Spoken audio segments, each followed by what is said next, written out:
Isang magandang umaga po. Magandang umaga po sa ating lahat. So bago po tayo magsimula ay ilang announcements po. Kapalaran po muli ay isang outreach ng SGRCC na sa pamumuno po ni Pastor Erwin at guidance po ng SGC na pamumuno po ni Pastor Rene Maramara. At ating pong confession ay 1689, our confession of faith. At ito po ay ating formal statement of our doctrinal belief. We believe in one God, na may tatlong persona, ang Ama, Anak, at Holy Spirit. At muli po, katulad po ng paalala ng ating pastor kayo na umaga, ang ating Lord's Day na dinisenyo po ay nagsisimula po ng 9:30 hanggang 10:15 para po sa ating Sunday School at 10:30 to 12:15 po para sa ating worship service at meron po tayong lunch fellowship mamaya. So pagkatapos po ng lunch fellowship, sana po ay samahan niyo po muli kami sa ating pong devotion and prayer time na magsisimula po ng 1:45 p.m. At ang ating pong tithes and offerings ay nasa likod lang po ang ating offering box. Po ay ating, para po sa mga members ng church, SGRCC, isa po sa covenant natin ay ang ating offerings. Pero kung kayo po ay pinagpala at maluwag po ang inyong kabuhayan, pinagpala kayo ng Panginoon, ay you're more than welcome po na i-share po yung blessings ninyo.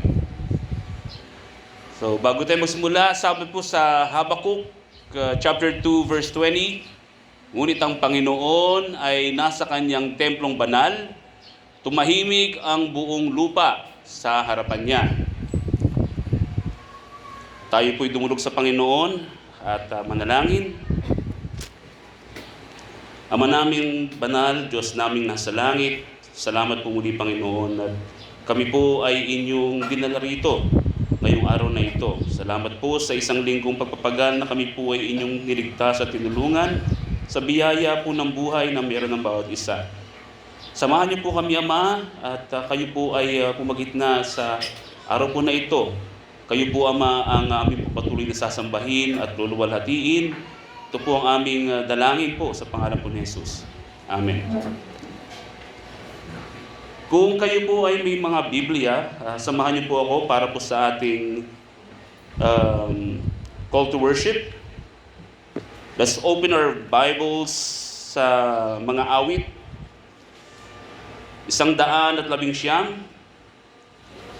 chapter 119 verses 49 to 56.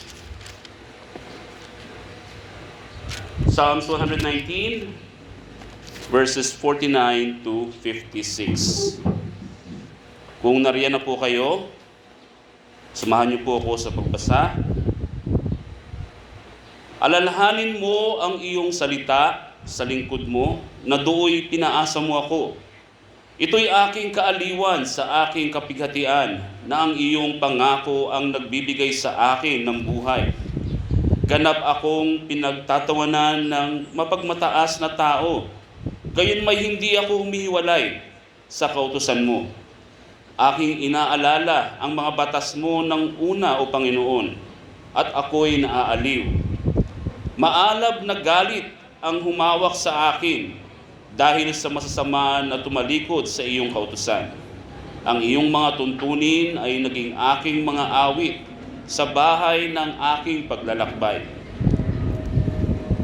O Panginoon, aking naaalala sa gabi ang iyong pangalan at sinunod ko ang iyong kautusan. Verse 56, ito ang tinamo ko sapagkat aking iniingatan ang mga tuntunin mo. Ang ating pong binasa, mga awit, ay ang mananampalataya ay walang pinanghahawakan kundi ang pangako ng Diyos. Ang Diyos ang ating tanging pag-asa. Siya ang nagbibigay ng pangako ng Ebanghelyo at yun ang nagpapatibay sa ating pananampalataya. Bilang tugon po sa ating binasa, samahan niyo po ako at tayo po'y umawit. Tumayo pong lahat, standing on the promises.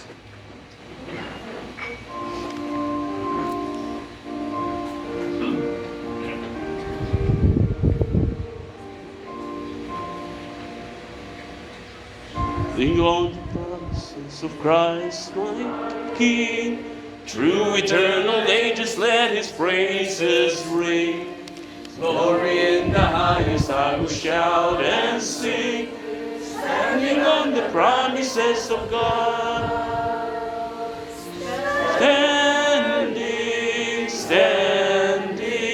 Standing on the promises of God, thy Savior.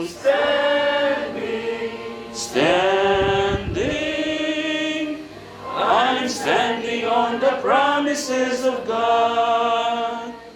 Standing on the promises that cannot fail. When the howling storms of doubt and fear assail, by the living word of God I shall prevail. Standing on the promises of God.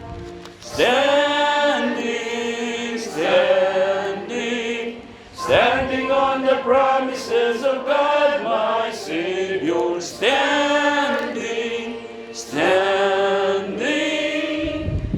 I'm standing on the promises of God. Standing on the promises I now can see. Perfect present cleansing in the blood for me. Founding in the liberty where Christ makes free. Standing on the promises of God.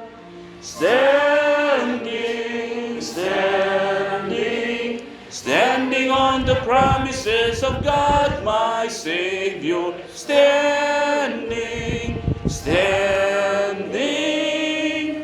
I'm standing on the promises of God. Standing on the promises of Christ the Lord.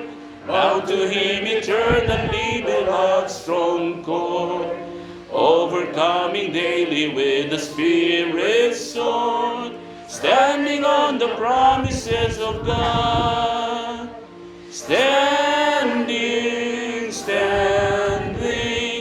Standing on the promises of God, my Savior.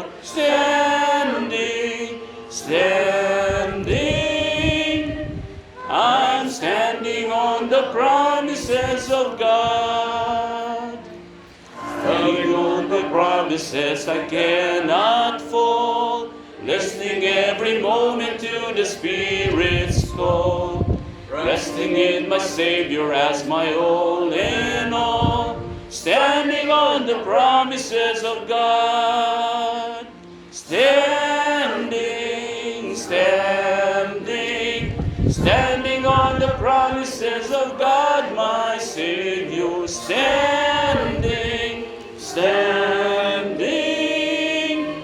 I'm standing on the promises of God. Tayo mo po. At tulad po ng sinabi kanina sa verse 55, O Panginoon, aking naalala sa gabi ang iyong pangalan at sinunod ko ang iyong kautusan. At ito ay balik po natin sa chapter 50. At ito ay kaaliwan sa aking kapighatian. So ang standing on the promises of God. Sa ating pong scripture reading, muli po inaanyayahan ko ang bawat isa na buksan ng ating mga Bibles sa Acts chapter 6, mga gawa, ang mga gawa 6, chapter 6. Kung nariyan na po kayo, ng mga araw ng ito, nang dumarami ang bilang ng mga alagad, nagreklamo ang mga Helenista laban sa mga Hebreo. Sapagkat ang kanilang mga babaeng balo ay napapabayaan sa pang-araw-araw na pamamahagi. Tinawag ng 12 ang buong kapulungan ng mga alagad at sinabi, "Hindi nararapat na aming pabayaan ang salita ng Diyos at maglingkod sa mga hapag. Kaya nga kapatid, pumili kayo sa inyo ng 7 lalaking may mabuting pagkatao, puspos ng espiritu at ng karunungan, na aming maitatalaga sa tungkulin ito. Samantalang kami bilang aming bahagi ay mag-uukol ng aming sarili sa pananalangin at sa paglilingkod sa salita." Nasiyahan ng buong kapulungan sa kanilang sinabi at pinili nila si Esteban, lalaking puspos ng pananampalataya at ng Espiritu Santo, kasama sina Felipe, Procoro, Nicanor, Timon, Parmenas at si Nicolas na isang naging Hudyo na taga Antioquia. Kanilang pinaharap sila sa mga apostol at sila'y pinanalangin at pinatong ang kanilang mga kamay sa kanila. Patuloy na lumalaganap ang salita ng Diyos at dumaming lubha ang bilang ng mga alagad sa Jerusalem at napakaraming pari ang sumunod sa pananampalataya. Si Esteban na puspos ng biyaya at ng kapangyarihan ay gumawa ng mga dakilang kababalaghan at mga tanda sa mga tao. Ngunit tumayo ang ilan mula sa sinagoga na tinatawag na mga Pinalaya at ng mga Sireneo at ng mga Alejandrino at ng mga taga Cilicia at taga Asia at nakipagtalo kay Esteban. Ngunit hindi sila makasalungat sa karunungan at espiritu na sa pamamagitan nito'y nagsasalita siya. Nang magkagayoy, lihim nilang sinusulan ng ilang lalaki na nagsasabi, "Narinig naming nagsasalita siya ng mga salitang kalapastanganan laban kay Moises at sa Diyos." Kanilang sinusulan ang mga taong bayan, maging ang mga matatanda at ang mga eskriba. Siya'y kanilang hinarap, hinuli at dinala sa Sanhedrin. Nagharap sila ng mga sinungaling na saksi na nagsabing ang taong ito ay hindi tumitigil sa pagsasalita ng mga salitang laban sa dakong banal na ito at sa kautusan. Sapagkat narinig namin kanyang sinabi, nawawasakin nitong si Jesus na taga Nazareth, ang dakong ito, at babaguhin ang mga kaugaliang ipinamana sa atin ni Moises. Nakita ng lahat ng nakaupo na sa Sanhedrin na nakatitig sa kanya, ang kanyang mukha ay katulad ng mukha ng isang anghel. Purihin ang pagbasa ng salita ng Diyos. At dito po sa ating binasa ay muli pinapakita sa atin na kailangan po ang ilang bahagi ng iisang katawan para po gumanap. At ito po ang ginawa ng 12 apostol dahil po hindi nila pwede pabayaan ng pananalangin at ang pananalangin po ang priority sa isang gawain sa isang church. At bilang tugon po sa ating binasa, inanyahan po muli ang lahat na tumayo. Awitin po natin ang Sweet Hour of Prayer.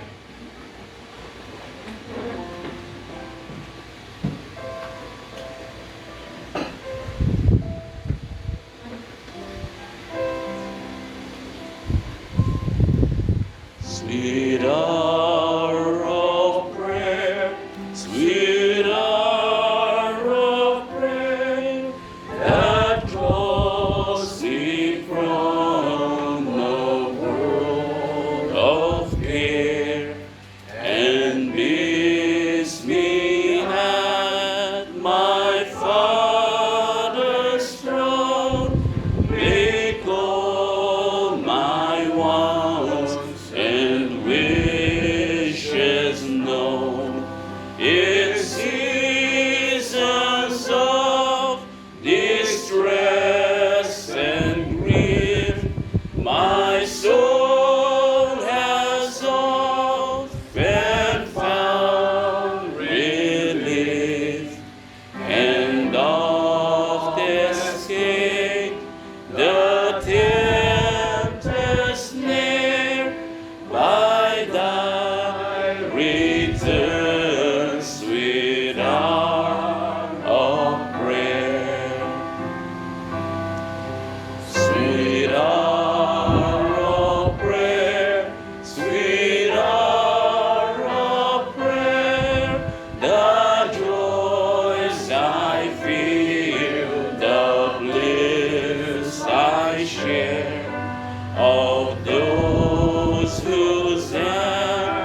Truly, Lord, you're a great God, you're a sovereign God. You created all things. You provided all things sa amin, Lord. You preserve us from danger. And here we are, Lord. We will worship you. We will praise you. We will exalt your name, Lord. Kayo, Panginoon, ang maging sentro ng aming isip, ng aming puso sa maghapon na ito, Panginoon. Alisin niyo ang anumang mga distractions sa aming sarili, sa aming isip, Panginoon. At hindi kami magambala sa pagsamba sa iyo. And that you are only our focus for the whole day that you separated, that we would worship you in truth and in spirit. Kaya sa mga sandaling ito, Panginoon, patuloy kaming umaasa na kami ay iyong sasamahan, katatagpuin sa aming pagsamba sa iyo, Panginoon. Kasama ng aming mga kapatid doon sa SGRCC, sa Morong, sa SGC, Panginoon, at mga kaisa namin sa pananampalataya doon sa langit at dito sa lupa, ikaw ang aming masamba.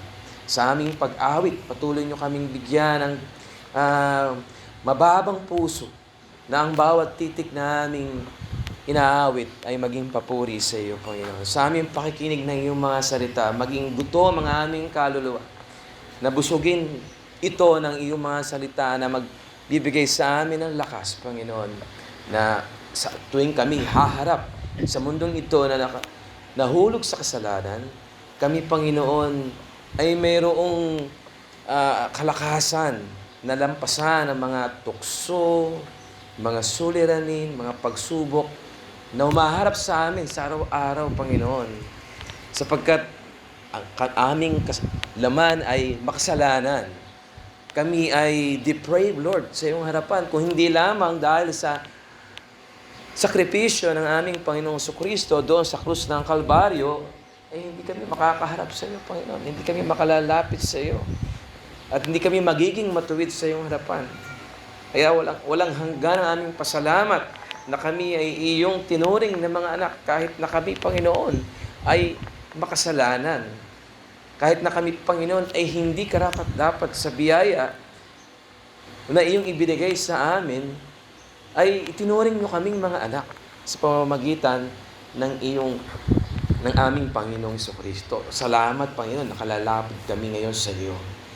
Kaya sa pagharap namin, patuloy kami, Panginoon, na umasa ng iyong habag at ng awa. At kami, Panginoon, ay maging karapat-dapat palagi na maging matuwid sa iyong harapan dahil nga sa aming Panginoon Jesucristo. Muli po, may mga kapatid kami, Panginoon, na maaaring di namin nakasama, ay providentially, they are hindered. Kami nagsumasamo, Panginoon, sa iyo na abutin po niyo ng biyaya kung saan man sila naroon. And even, may sakit sa amin, pagalingin niyo po sila, Panginoon. At makasama namin sila sa susunod na pagsamba. Maging merong, especially we pray, Lord, kay Ate Wilma na siya ay karoon ng collapse siya at siya ay nagkaroon ng problem sa kanyang back. We pray, Lord, na ingatan niyo po siya at nawa ay hindi naman seryoso yung nakita sa kanyang x-ray. Dalangin namin ang pagbabalik po niya sa pagsamba sa iyo, Panginoon, kahit na siya ay malayo sa aming kalagitnaan. At muli po, ay sa maghapon na to, ay samahan niyo po kami, Panginoon. At kayo ang maging sentro muli ng aming pagsamba. Ito po ang aming dalangin sa tanging pangalan ng aming Panginoong Jesucristo. Amen. Manatili po tayong nakatayo.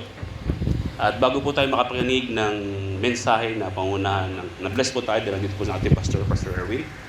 Sa ating preparatory hymn, sambahin po natin ang ating Panginoon. Let's sing po. Tayo mawit o sambahin natin.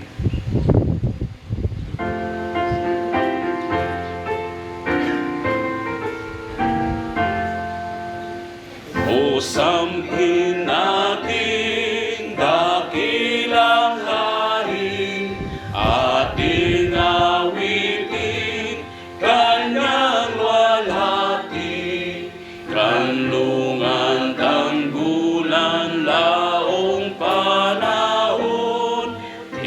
dahan ay ringan, papuri ang sintron. Ipamanita,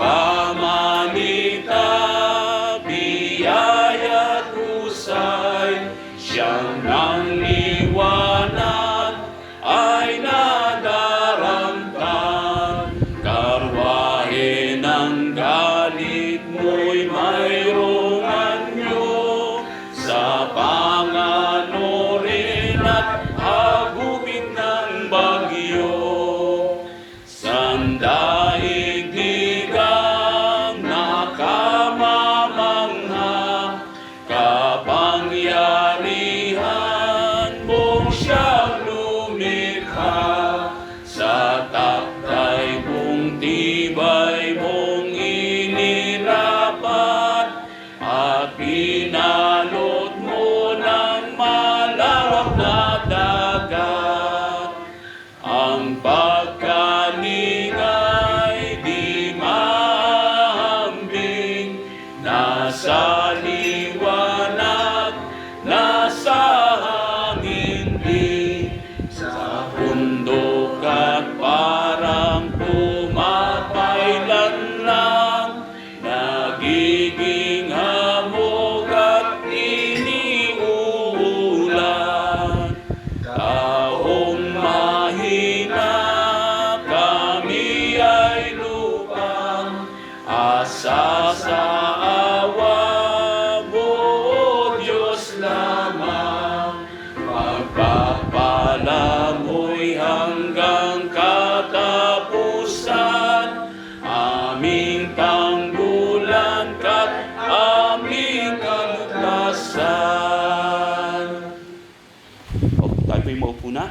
Tawagin po natin ang ating pastor, Pastor Erwin. Okay, magandang umaga po sa lahat at purihin po ang Panginoon na tayo po ay narito muli sa pagsamba. So, sa kagalakan na narito, nakabisita po ulit ako dito sa ating outreach.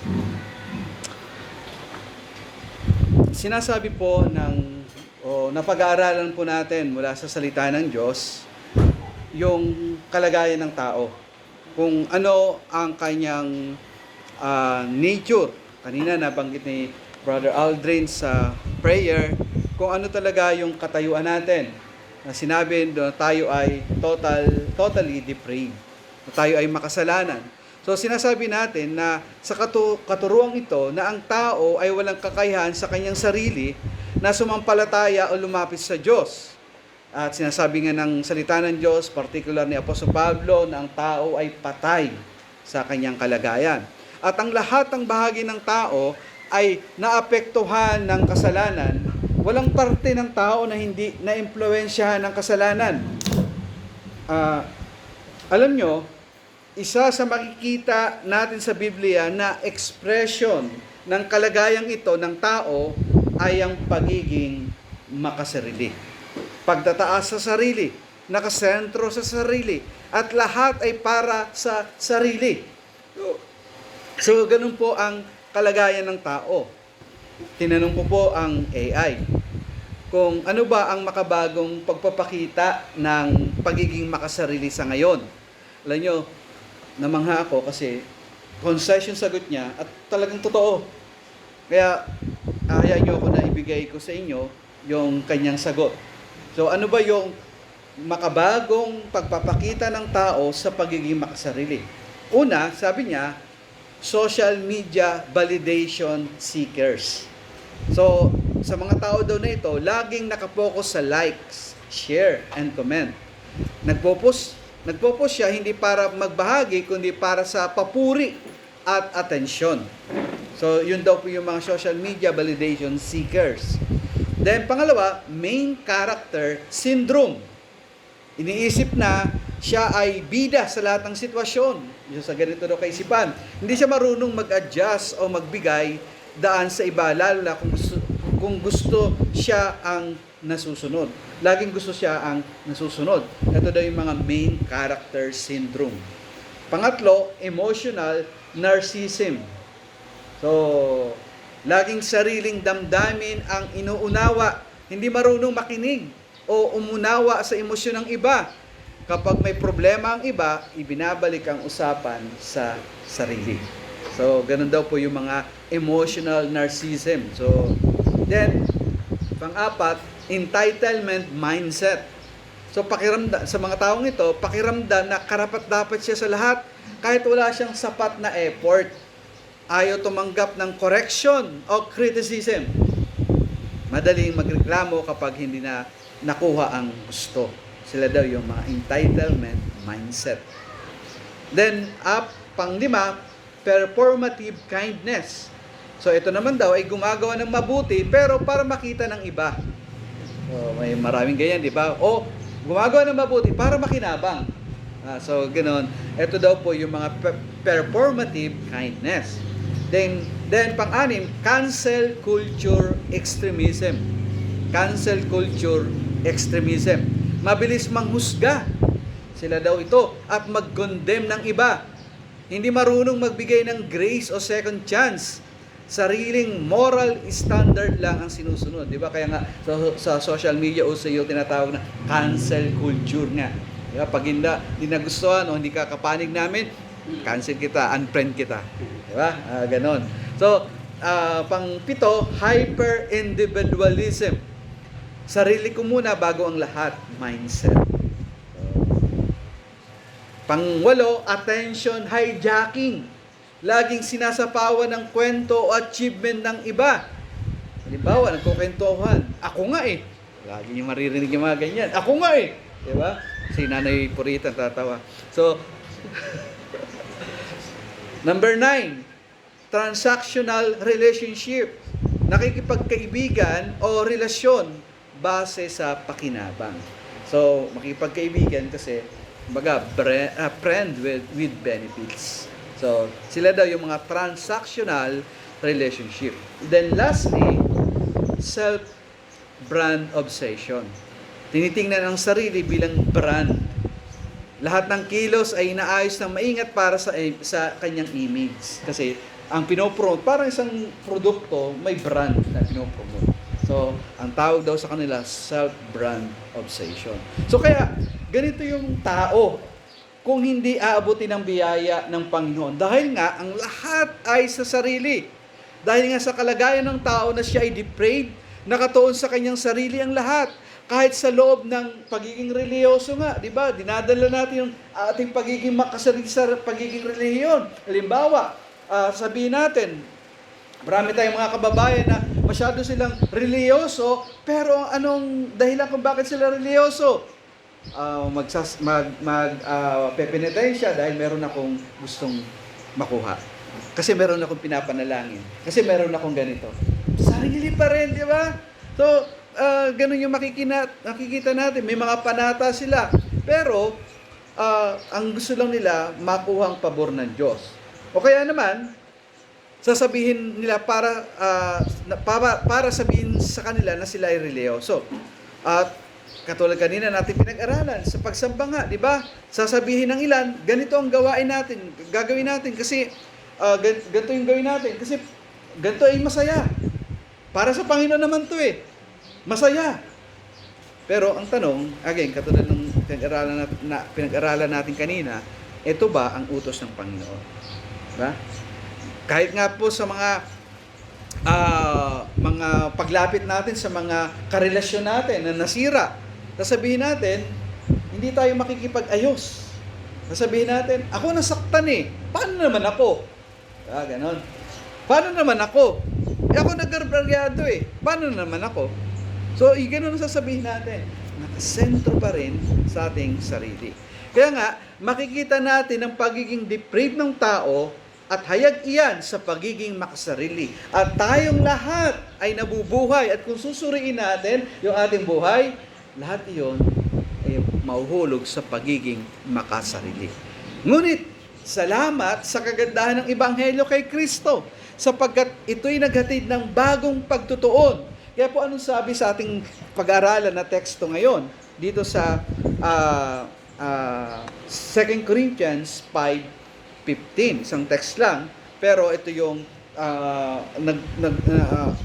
kumbaga dito tayo magpo-focus. So So sa 2 Corinthians 5:15 sinabi, siya'y namatay para sa lahat, upang ang mga nabubuhay ay huwag nang mabuhay pa para sa kanilang sarili, kundi para sa Kanya na alang-alang sa kanila ay namatay at muling nabuhay. So, dito po sa talatang ito ay binibigay ni Pablo yung kanyang pinakakonklusyon ng aplikasyon ng makapangyarihang biyaya ng Diyos sa pagliligtas. Sa mga unang chapter nga, at verses ay pinahayag ni Pablo yung pagbibigay niya ng kanya, pagbibigay sa kanya at sa iba pang mga kasama ng motibasyon sa paglilingkod o pangangaral ng Ebanghelyo ng Panginoon. Ang dati na sila ay natatalokbungan o natatakpan ng kanilang mga spiritual na pangunawa sa kalulatian ng Diyos kay Kristo. Ngunit, nung sila ay sumampalataya kay Kristo, sila ay malaya na doon.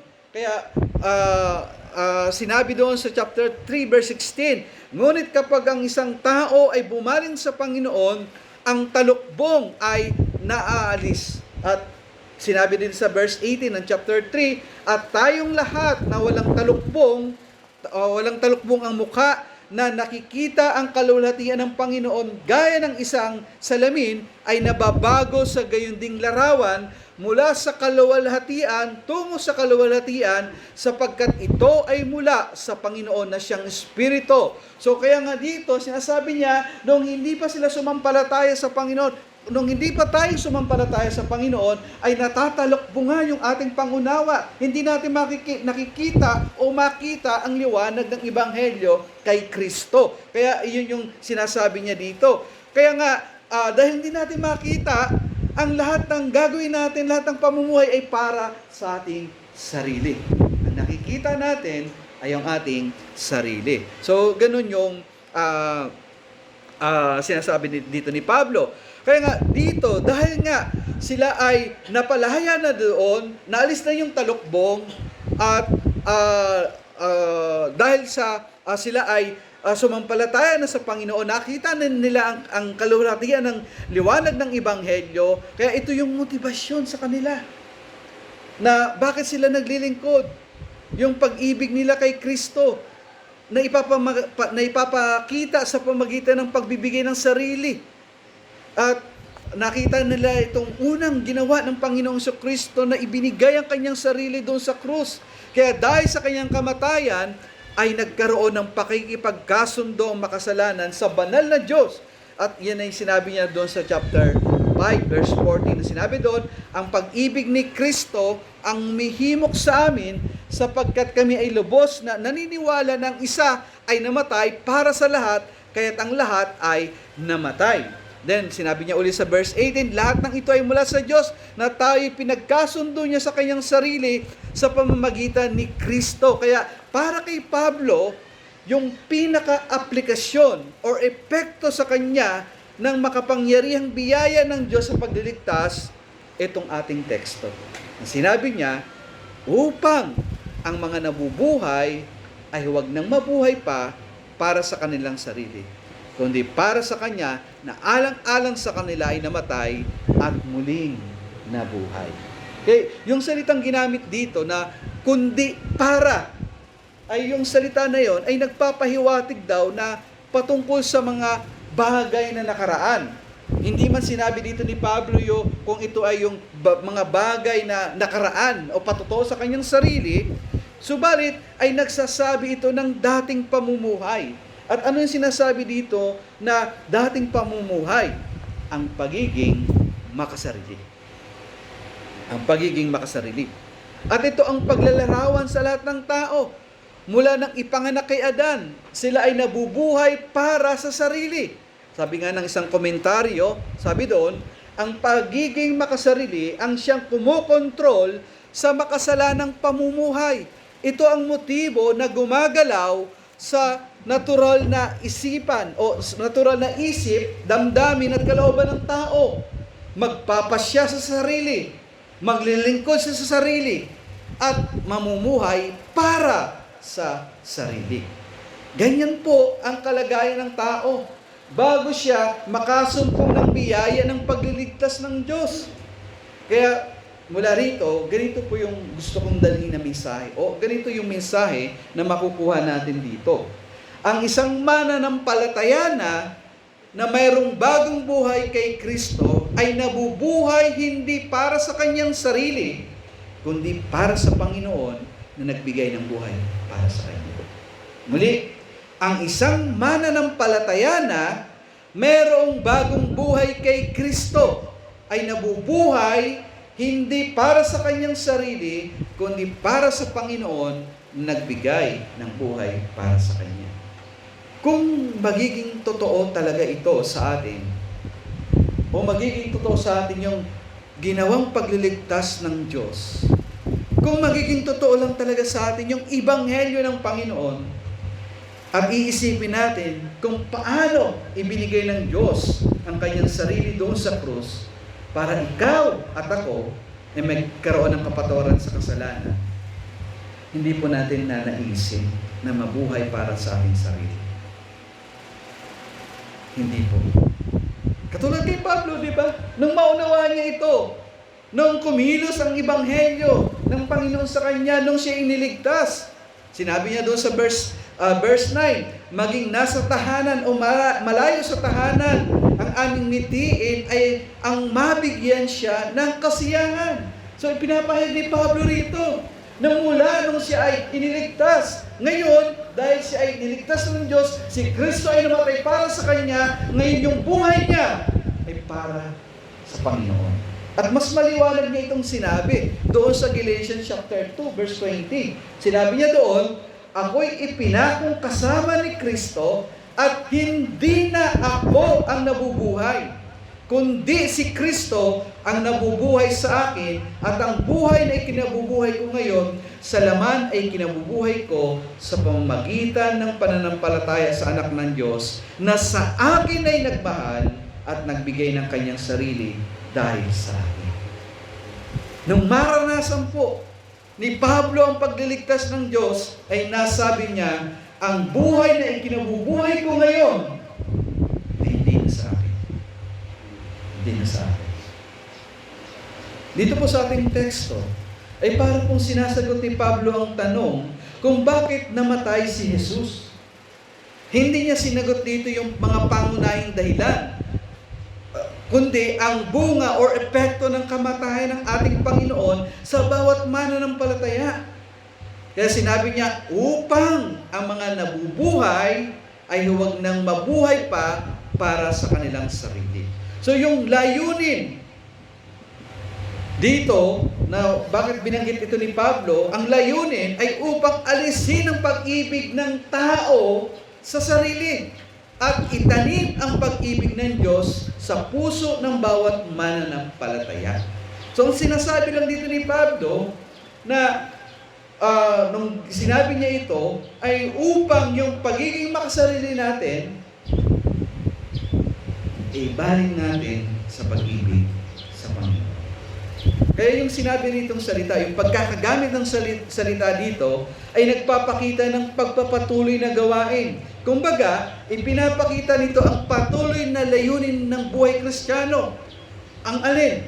Upang ang mga nabubuhay ay hindi na mabuhay para sa kanilang sarili, kundi para sa Kanya na namatay at muling nabuhay para sa kanila. Ito po yung patuloy na diwa ng mga totoong naliwanagan na ng Ebanghelyo ng Panginoon at totoong nakaranas ng pag-ibig ni Kristo doon sa krus. Di ba nga sa panawagan ng Panginoon sa Matthew 16 verse 24, anong sinabi doon? Di ba? Ang sino mang nanais na maging alagad ko ay dapat tanggihan ang sarili, pasanin ang krus at sumunod sa akin. Tingnan niyo po, sa panawagan na ito ng Panginoon, ano po ang inuna? Tanggihan ang sarili. Self-denial. Dahil alam ng Panginoon ang ating simple nature. Tayo ay makasarili.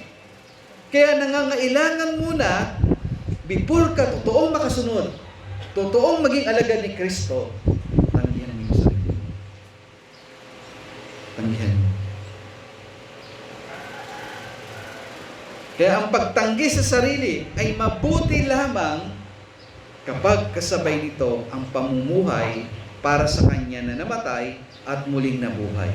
Ang pagtanggi sa sarili ay parang simula o pagsilang ng espiritual na kagalakan.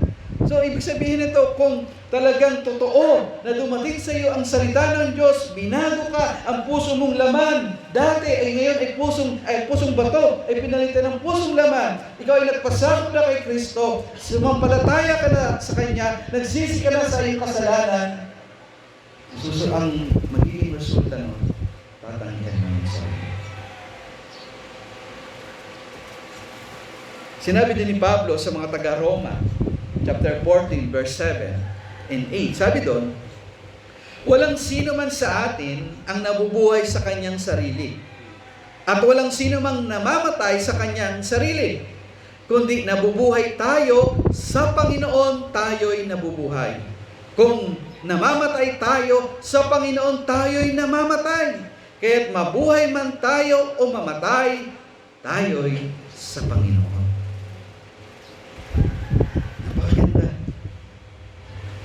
Kaya kung nagsasabi ka ngayon na mananampalataya na ni Kristo, ngunit nabubuhay ka pa din para sa iyong sarili, hindi mo po naunawaan ang ginawang kamatayan ng Panginoon doon sa krus.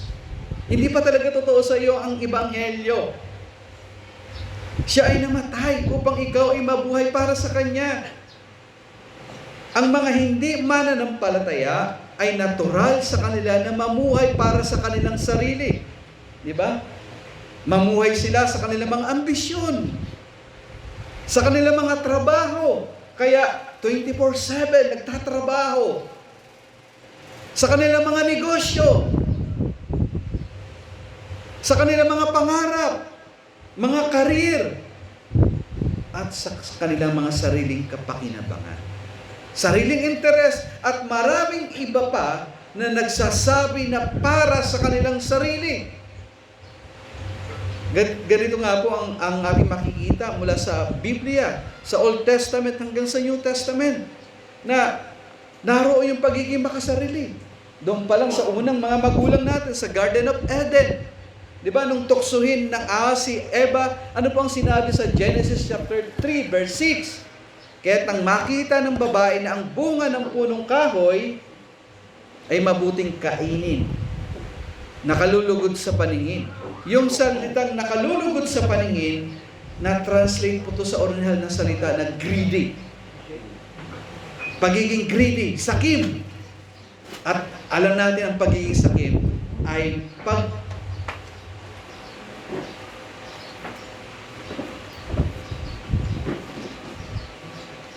pag-aangkin para sa kanyang sarili. So, doon pala, meron na ganitong pagiging makasarili. Then sa Genesis chapter 13 verse 11, di ba, nung si Lot, pamangkin ni Abraham, pinapili siya kung saan niya gusto.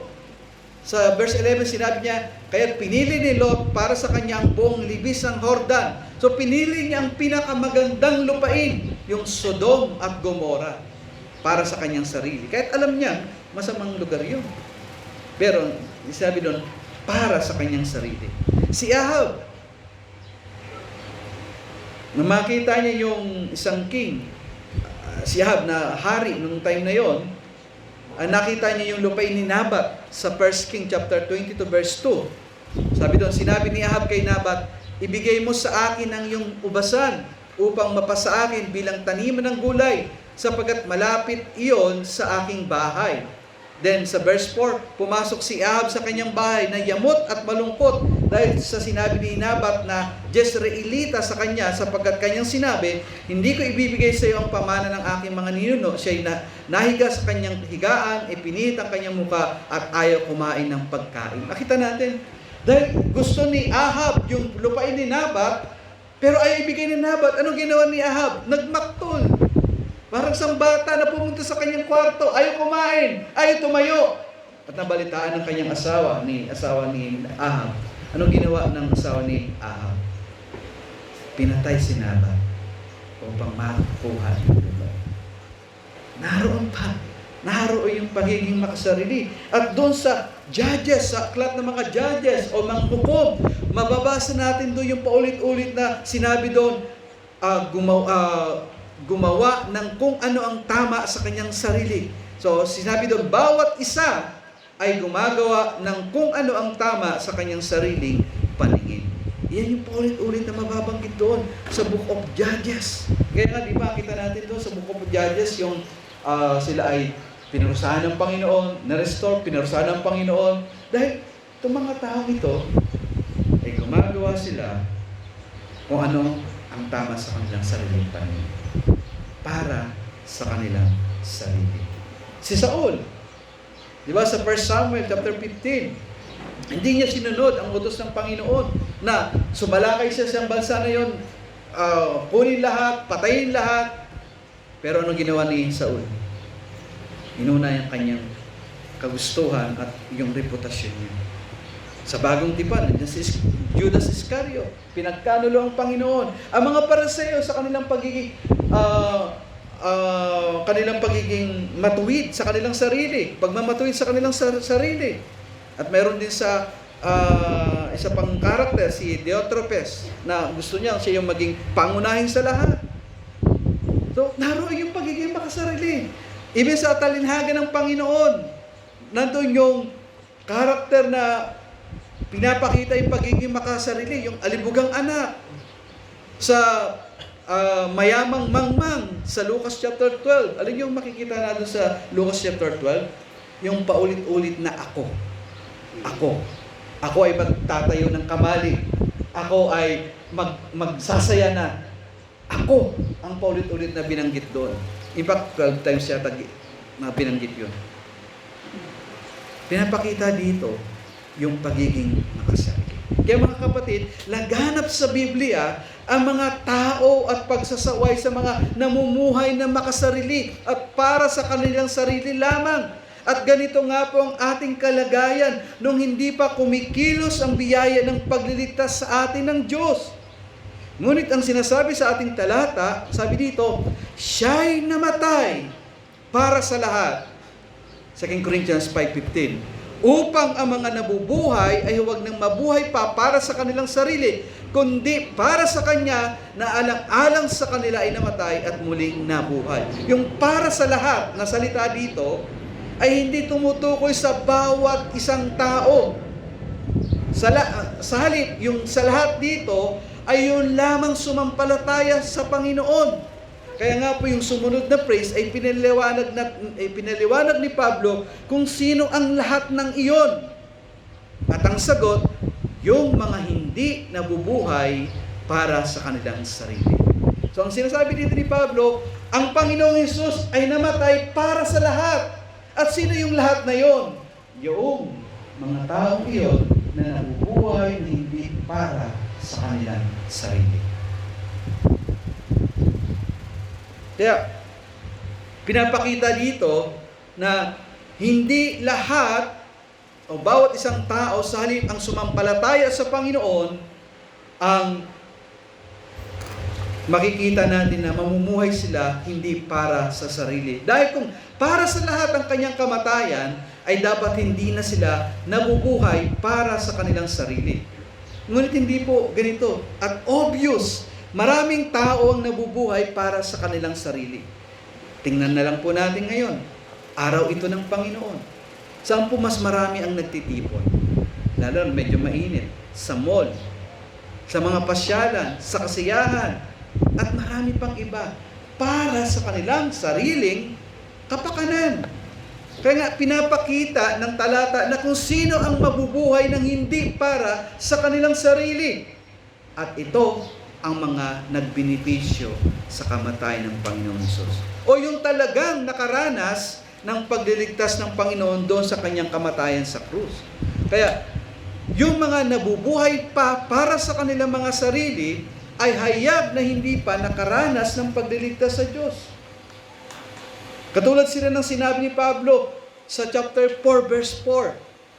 Bago dumating dito sa ating teksto, na sinabi doon sa chapter 4 verse 4, sa kanilang kalagayan, binulag ng Diyos ng sanlibutang ito ang pag-iisip ng mga hindi sumasampalataya upang huwag nilang makita ang liwanag ng Ebanghelyo ng kaluwalhatian ni Kristo na siyang larawan ng Diyos.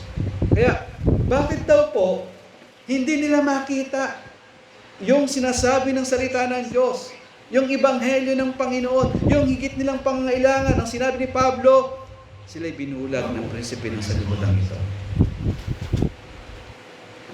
Ang nakikita nila, yung gusto nila, sariling pangangailangan, yung pangsarili. Hindi nila nakikita itong Panginoong Hesus. Kaya, tanong ito sa ating mga kapatid, ang buhay na ikinabubuhay mo ba ngayon ay para kanino? Sa inyo po, mga bisita po namin, tanungin ko kayo, ang buhay niyo po ba na ikinabubuhay niyo ngayon ay para kanino? Kahapon po, nagkaroon kami nagkaroon ng ladies fellowship and mga men's, nagkaroon ng prayer. Tapos, mga kalalaki nagtanong, usap kami, how many days and years na lang ang itatagal natin sa mundong ito? Kontento na ba tayo? Basta makapag-church lang, gano'n na lang. Basta nakikinig lang tuwing Sunday, gano'n na lang. But, of course, hindi. Kaya kung ikaw ay hindi pa mananampalataya, obviously, na ang buhay na ikinabubuhay mo ngayon ay para sa iyong sarili. Kaya wala kang pag-iisip sa mga bagay ng Diyos. Wala kang pagpapahalaga sa mga utos ng Diyos at wala kang pagpapasakop sa kanyang kalooban. Kung nagsasabi ka naman na mananampalataya na subalit nakikita pa din ang manifestasyon ng pagiging makasarili. Halimbawa na lang, again, sa araw ng Panginoon, sa pagsamba, dadalo ka lang kung gusto mo dumalo sa pagsamba at sa iba pang pagtitipon. Wala sa isip mo na utos ito ng Panginoon at wala sa isip mo na yung mga kapatid sa Panginoon ay nagtitipon sila, sumasamba sila at nananalangin samantalang ikaw ay nasa bahay o nasa ibang lugar o anumang ginagawa. Yan ay manifestasyon ng pagiging makasarili. Umiiral pa din ang pagiging makasarili natin kung hindi tayo nakikisama sa mga pagtitipon ng kapatiran na sila ay nagsasama-sama, nagpapalakasan, natututo sa salita ng Diyos samantalang ikaw ay wala. Nakikita pa din ang ating pagiging makasarili kung nalalaman natin ang pangangailangan ng iglesia, subalit wala kang naiaambag na oras, lakas, kakayahan, pinansyal at anumang maaari mong maging bahagi. Dadalo ka lang sa iglesia kung anong oras ang gusto mong dumalo. Wala kang pagpapahalaga sa utos ng Diyos. Alam niyo ang sinasabi ni Santiago sa ganyan? Patay na pananampalataya. Walang kilos, walang gawa. Kaya kung iisa-isahin natin ang ating pamumuhay, meron po tayong matutuklasan na namumuhay pa din tayo sa pagiging makasarili. Lagi ang ating sarili ang ating inuuna. Ang ating sariling kapakanan ang iniisip. Ngunit, ang mga bagay ng Diyos ay napapabayaan at ang kalooban ng Diyos ay hindi prioritize. Alam nyo, may ganyang tao sa kasaysayan. Sa una, ganyan na buhay siya para sa kanyang sarili. Noong 1800s po, si George Mueller, ang kanyang mga unang taon ay siya ay naging magnanakaw, sinungaling, immoral ang ginagawa. At lahat yun ay para sa kanyang sarili na nag-gratify yung kagustuhan niya para sa kanyang sarili. Ngunit, nung maranasan niya ang isang malalim na pagbabagong spiritual, siya ay sumampalataya sa Panginoon, nagkaroon talaga ng tunay na pagbabago sa kanyang buhay. Namuhay siya hindi para sa sarili, kundi para sa Panginoon. Alam niyo paano niya ginawa yun? Wala siyang, inialay niya kanyang buhay sa pag-aalaga sa libu-libong ulila sa Bristol, sa UK. Wala siyang sariling kita o permanenteng suporta. Umasa lang siya sa pananalangin at pagtitiwala sa Diyos para sa pangangailangan nila. Sa halip po na magpayaman o mamuhay ng komportable, si George Mueller, pinili niya po gugulin ang kanyang lakas, oras at buhay para sa iba, para sa ikakaluwalhati ng Diyos. Kaya makikita sa kanyang buhay na yung pagsasabi na hindi sa sarili, kundi para kay Kristo. Hindi siya nabuhay para sa sariling kapakanan, kundi para sundin ang karangalan, o bigyan parangal ang Panginoon. Alam niyo po, mga kapatid, ang magiging sagot natin sa pagiging makasarili, o yung antidote natin sa pagiging makasarili, yung sinabi po ng Panginoon sa Lucas chapter 10, nung binood niya po yung 10 utos. Di ba ang sinabi niya? Halimbawa, sinabi niya sa Lucas 10:27, ibigin mo ang Panginoon mong Diyos ng buong puso mo, ng buong kaluluwa mo, ng buong lakas mo, at ng buong pag-iisip mo, at ng iyong kapwa na gaya ng iyong sarili. Isipin po, tingnan niyo po ang sinabi, ibigin mo ang Diyos ng buong, hindi partial. Di ba? Buong puso, buong kaluluwa, hindi bahagi lang. Buong lakas, hindi may kondilan. Buong pag-iisip, hindi paminsan-minsan. Hindi ganon. Kaya kung iisipin mo, ang unang nagmahal sa iyo at ibinigay ang kanyang bugtong na anak na si Jesus sa kamatayan, iibigin mo siya at ang iyong kapwa, particular ang kapwa mananampalataya. Hindi ka magiging makasarili. Di ba ibig si Pablo, nung nangangaral siya sa Epeso, sinabi niya doon sa Epeso chapter 4 na meron doon mga naging mananampalataya na magnanakaw. Sabi niya, kayo mga magnanakaw dati, magtrabaho kayo. Hindi niya sinabi na para meron kayo, hindi na kayo magnakaw, para may kainin kayo sa sarili niyo. Sinabi niya, magtrabaho kayo upang hindi na kayo magnakaw at makatulong kayo sa iba. Inaalis yung pagiging makasarili, kundi para sa iba. Kaya nga, kung iisipin natin ito, na tayo ay inibig na ng Panginoong Jesucristo, nagbigay siya ng buhay para sa atin, hindi tayo mag-iisip ng para sa ating sarili. Dahil ang isang mananampalataya na merong bagong buhay kay Kristo ay nabubuhay hindi para sa kanyang sarili, kundi para sa Panginoon na nagbigay ng buhay para sa kanya. So yung sinabi po dito sa ating teksto, sa kanya, alang-alang sa kanila ay namatay at muling nabuhay.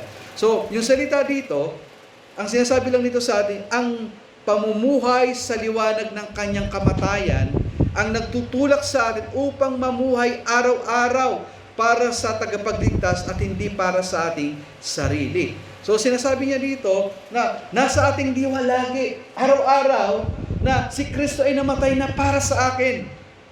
Hindi na ako ito.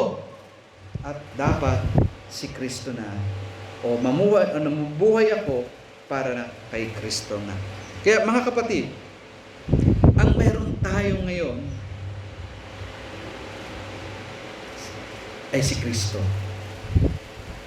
Hindi ang ating sarili. Mga kapatid, ang ating lipunan ay punong-puno ng manifestasyon ng pagiging makasarili. Diba? Sa social media pa lang, pinopromote ang pagiging makasarili. Sasabihin ng social media, mahalin mo ang iyong sarili. Pero ang sinasabi ng Panginoon, mahalin mo ang Panginoon. At ang iyong kapwa. Again,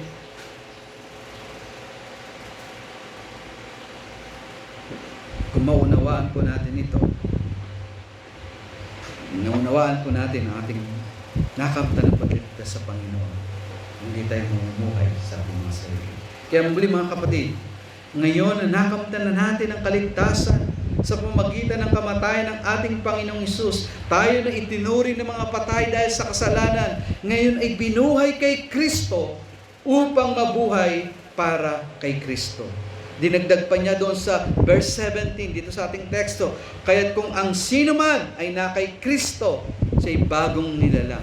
Ang mga lumang bagay ay lumipas na, tingnan ninyo, ang lahat ay naging bago. So ang sinasabi lang dito na dahil kay Kristo, dahil na kay Kristo na tayo ay nasa bagong pamamahala na. Tayo ay nasa bagong nasasakop na. Namumuhay tayo na bago na hindi para sa ating mga sarili, kundi para sa Panginoon. Parang sinasabi lang dito sa 2 Corinthians 5:17 na tayo ay bagong nilalang, sabihin, tayo ay nasa ilalim na ng bagong administrasyon. Parang ganito. Sa pamahalaan natin, di ba, dati, nung nakaraan, ay administrasyon ng Duterte. Ngayon, administrasyon ng Marcos. So, hindi tayo mamumuhay o yung pamamalakad at pamamahala, hindi na yung Duterte administration, kundi Marcos administration. At susunod, kung magkaroon ng halalan, hindi natin alam kung sino, yun na ang magiging pamamahala. Ay parang ganito, na sinasabi sa atin, dati, ang namamahala sa iyo ay ang iyong pagiging makasarili. Ngayon, dahil na kay Kristo ka na, ang namamahala sa iyo ay si Kristo na. Si Kristo na. Kaya isipin natin ito, mga kapatid. Ang Panginoon na siyang nagkatawang tao ay ibinigay niya ng pusa ang kanyang sarili, namuhay na kasama ng mga makasalanan, ipinanganak sa sabsaban, lumaki sa mahirap na pamilya, itinakwil ang sariling bayan, samantalang siya ay galing sa kalulatian na walang bahid ng kasalanan. Siya ay Diyos ng mga Diyos, Panginoon ng mga Panginoon, subalit nagpakababa para lamang sa mga makasalanang kagaya mo at katulad ko. At hanggang doon sa krus, ibinigay niya ng kusa ang kanyang buhay. Di ba sabi niya sa huli niyang panalangin na hindi ang kalooban ko ang masunod, kundi ang kalooban mo, Ama. At nang siya ay nasa krus na, sinabi niya, Ama, patawarin mo sila sapagkat hindi nila nalalaman ang kanilang ginagawa. Kaya makikita natin, mga kapatid, mula sa pagsilang hanggang kamatayan, ang ating Panginoon ay hindi inalintana ang sarili, sa halip ibinigay ang sariling buhay upang ikaw at ako na patay sa kasalanan ay mabuhay para sa Kanya. Para sa Kanya. Mga kapatid, sa inyong mga bisita, kung magsasabi kayo, kung sasampalataya kayo sa Panginoon, inaasahan na hindi kayo mamumuhay sa dati niyong bisyo. Hindi kayo mamumuhay sa dati niyong ginagawang kasalanan. Hindi kayo aasa sa dati niyong mga pinagkakagawa. Bakit? Dahil ang buhay niyo ngayon ay kinabubuhay niyo para kay Kristo. Para kay Kristo. Again, sa inyo na wala pa sa Panginoon, ang patuloy ninyo na pamumuhay para sa inyong sarili ay katunayan na wala pa kayo sa Panginoon. Natatalungkungan pa kayo. Hindi nyo pa nakikita ang liwanag ng Ebanghelyo kay Kristo. At yan ang patunay na hindi pa nyo nasumpungan ang biyaya ng kaligtasan. At kung hindi pa ito dumadating sa inyo, alam nyo, may panawagan ng Panginoon sa inyo. Sabi ng Panginoon, lumapit kayo sa akin, dahil lahat na nabibigatan, kayo aking pagpapainahin. Sumampalataya sa Panginoon Jesus. Tayo po naman. O aming Diyos, salamat nga po sa mga katotohanan ng iyong salita. Naisalamin po namin ang aming pong pamumuhay, ang aming kalagayan. At ito po ang pagiging makasarili. Wala pong duda, O Diyos, na kami ay nabuhay o namumuhay na makasarili. Ngunit salamat sa iyo pong Ebanghelyo. Salamat kung talagang dumating sa amin ang biyaya ng pagliligtas ng Panginoon. Kami po ay yung mapapalaya sa pagiging makasarili. Kung kaya't ang aming buhay na ikinabubuhay ngayon ay para na kay Kristo. Hindi na po para sa amin. Kaya tulungan niyo po kami, Panginoon, na maipakita ito sa amin. Maipakita po namin ito, O Diyos, sa pagbibigay ng pagsasakripisyo at pagsunod sa iyo, lalo na sa araw ng Panginoon, na kami, Panginoon, ay talagang ibibigay po namin ang araw na ito para sa iyo. Ilalaan po namin ang aming oras. Darating kami ng maaga, Panginoon. Kami, Panginoon, ay mas susundin po namin ang sinasabi ng iyong salita kaysa dinidikta ng aming kalooban. Tulungan niyo po kami, sapagkat hindi na kami yung nabubuhay, kundi si Kristo. At sa mga narito, sa mga bisita, Panginoon, kausapin niyo po sila. Ang patunay na wala pa sila kay Kristo ay nabubuhay sila para sa kanilang sarili. Alisin niyo po ang talukbong na nakatakip sa kanila upang magliwanag sa kanila ang Ebanghelyo ng Panginoon at sila'y magpasakop sa iyo, sumampalataya at magsisi sa kanilang kasalanan. Salamat nga po sa pangalan ng Panginoong Hesus. Amen. Muli po tayo tumayo para po sa ating hymn of response. Tayo mawit, I surrender all.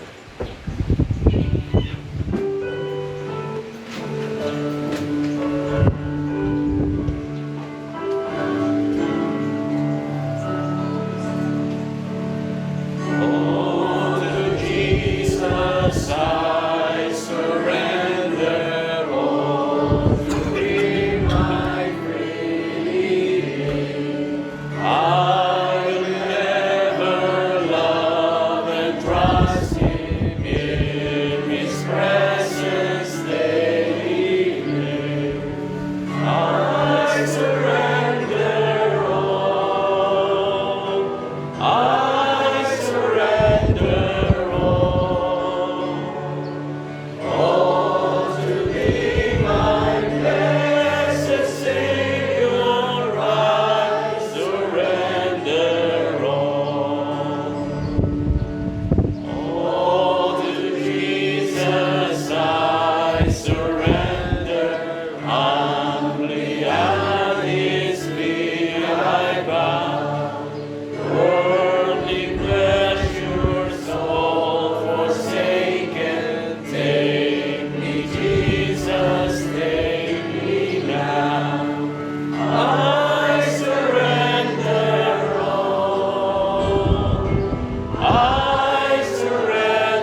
O Diyos namin, sa amin pong napag-aralan, O Diyos, sana nga po maging awit po namin sa tuwi-tuwinan ang aming pong inawit. Maging totoo sa amin na isusuko namin ang lahat sa amin. Sapagkat ang buhay na kinabubuhay namin ngayon ay hindi na po para sa amin. Tulungan niyo po kami, O Diyos. Buhay namin kayo, pinadakila sa lahat ng ito. Mga kapatid, ngayon sa Kanya na may kakayahang mag-ingat sa inyo, mula sa pagkatisod at sa inyo ay makapag-harap na walang kapintasan sa harapan ng Kanyang kalulatian na may malaking kagalakan sa isang Diyos na ating tagapagligtas sa pamagitan ni Jesucristo na ating Panginoon. Sumakanya nawa ang kalulatian ng karangalan, ng kapangyarihan at ang kapamahalaan bago pang lahat ng panahon, ngayon, magpakailanman. Amen.